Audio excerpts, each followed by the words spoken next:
Thank you for joining Wars of the Rosies.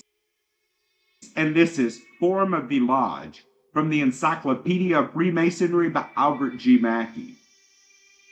Forum of the Lodge. The term ample and due form appeared to have been introduced by Anderson in the 1738 edition of the Constitutions, page 110.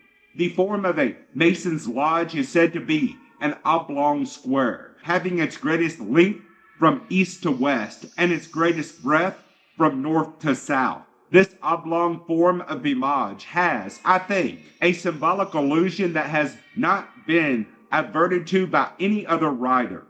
If, on a map of the world, we draw lines which shall circumscribe just that portion which was known and inhabited at the time of the building of Solomon's temple, these lines run a short distance north and south of the Mediterranean Sea, and extending from Spain to Asia Minor, will form an oblong square, whose greatest length will be from east to west, and whose greatest breadth will be from north to south, as is shown in the annex diagram.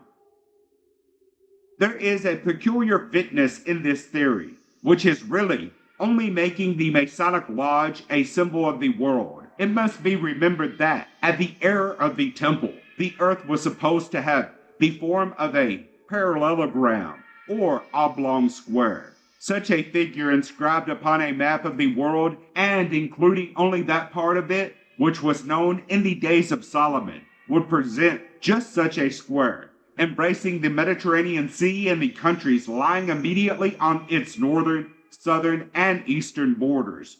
Beyond, far in the north, would be Cimmerian deserts as a place of darkness, while the pillars of Hercules in the west, on each side of the Straits of Gadis, now Gibraltar, might appropriately be referred to the two pillars that stood at the porch of the temple. Thus the world itself would be a true Masonic lodge, in which he was to live and labor.